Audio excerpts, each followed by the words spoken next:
झारखंड में 2 सीटों पर होने वाले राज्यसभा चुनाव को लेकर सियासत काफ़ी तेज हो चुकी है। खास करके जब से ये अनाउंस हुआ है कि बीजेपी भी एक उम्मीदवार देगी, लेकिन पहले से इंडिया गठबंधन की तरफ से ये कहा जा रहा है कि आंकड़े हमारे पक्ष में हैं। दोनों सीटों के लिए 56 मत चाहिए और वो हमारे पास हैं। ऐसे में आज एक नया अपडेट आया, जो कांग्रेस के उम्मीदवार के नाम की घोषणा पहले होती है और फिर जेएमएम विधायक दल की बैठक होती है। वहाँ से एक विवाद शुरू होता है कि जेएमएम भी अब दोनों सीटों पर उम्मीदवार देंगे। हमारे साथ बातचीत के लिए मौजूद हैं कांग्रेस के सांसद सुखदेव भगत जी। सुखदेव जी, झारखंड में सियासत पल पल बदल रहा है राज्यसभा चुनाव को लेकर। देखिए, मैं एक चीज़ कहना चाहूँगा, झारखंड का काफ़ी पहले एक हॉर्स ट्रेडिंग के लिए बदनाम हुआ था, लेकिन मैं पिछली बार की मैं बात करना चाहूँगा जिसमें हमने एक प्रजातांत्रिक पद्धति जो है और वो शालीनता, वो संस्कार हमने दिखलाया है कि जिनके पास जो संख्या बल है उसके अनुसार हम लोगों ने पिछले राज्यसभा का चुनाव हुआ था। इस बार हमारे पास संख्या बल है और भारतीय जनता पार्टी के पास संख्या बल नहीं है। उसके बाद भी अगर उम्मीदवार देने की बातें आती तो हॉर्स ट्रेडिंग को बढ़ावा देने की बात आ रही है या फिर थैलाशाहों को लाने की बातें आ रही है। हमारे पास इंडिया ब्लॉक के पास हमारे पास पर्याप्त संख्या, जो जितनी हमें संख्या चाहिए 56 हमारे पास है और ये हम बहुत कॉन्फिडेंटली पूरी जिम्मेदारी के साथ कह सकते हैं कि इंडिया ब्लॉक की दोनों सीटें हमारे पक्ष में जाएंगी। लेकिन फ्रेंडली फाइट नहीं होगा, क्योंकि वो कह रहे हैं कि नहीं, एक तरफा प्यार सिर्फ जेएमएम दिखा। मैं समझता हूँ कि बहुत सारी बातें आती है राजनीति में, बहुत सारे उक्तियाँ आती हैं।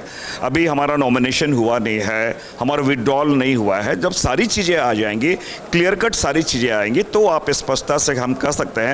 और जो हमारे शीर्ष नेतृत्व जो निर्णय किए हैं हम उसका सम्मान करते हैं।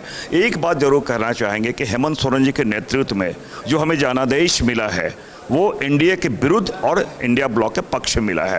तो निश्चित रूप से हमारे दोनों जो कैंडिडेट हैं वो जनता के जो वर्डिक्ट है उसका अनुरूप होगा। लेकिन वो भी यही कहते हैं कि हेमंत सोरेन जी के नेतृत्व में ही सरकार चलेगी, गठबंधन भी उसी में चल रहा है, अभी भी फैसला हेमंत सोरेन जी ही लेंगे। लेकिन अपमान हुआ है उसका बदला चाहते हैं कोई बिहार में और असम। नहीं, कांग्रेस पार्टी कभी ईगो की बातें की नहीं है और कोई भी अलायंस में कोई अपमान और इसकी बातें नहीं होती है। हमने कहा कि जो जन भावनाएं हैं, जिसके लिए लगातार राहुल गांधी जी चाहे संविधान बचाने की बातें आती है, उन बातों को लेके हम चले। संवैधानिक मूल्यों की जहाँ तक बातें आती है उसके लिए हमें, और हम बहुत कॉन्फिडेंट हैं कि हमारे शीर्ष नेतृत्व है और हमारे यहाँ के जो सदन नेता हैं वो सारी चीज़ें एक एमिकेबल सॉल्यूशन हमारा होगा और कोई इब्बट की बातें नहीं है और कोई ईगो हैसल नहीं है। कल नितिन नवीन जी आ रहे हैं झारखंड दौरे पर, कह रहे हैं कि बंगाल जीता है, अब झारखंड की बात। मैंने कहा कि ये तो इनकी आदत सी रही है। पूरे कॉन्स्टिट्यूशनल बॉडी है, उनको इन्होंने पूरे, मैं समझता हूँ उनका अपहरण उन्होंने किया है और SIR के अनुमान पे जिस प्रकार बंगाल को उन्होंने किया है, पूरी की पूरी ये तो पहले विधायक खरीदती है, पूरी सरकार खरीद लेती है, फिर अपने तरीके से करती है। और लेकिन ये झारखंड में ये चीज़ें नहीं चलेगी। हम इसलिए मैंने कहा कि बहुत ही आत्मविश्वास का मैं कर रहा हूँ कि आप 18 तारीख को देखेंगे दोनों की दोनों सीटें इंडिया ब्लॉक के खाते में आएंगी। फिर से एकजुटता दिखाएंगे आप लोग कि हम लोग मजबूत एकजुटता दिखाएंगे, नहीं एकजुट हम लोग हैं, इंटैक्ट हैं। ये बातें कहाँ से आ रही है? और मैंने कहा कि बहुत सारी चीज़ें आती है, मीडिया में चीज़ें आती है, कुछ लोग स्कूप छोड़ते हैं, तो इस तरह की बातें आती हैं। तो ये थे सुखदेव भगत जी, जो साफ तौर पर कह रहे हैं कि इंडिया गठबंधन एकजुट है।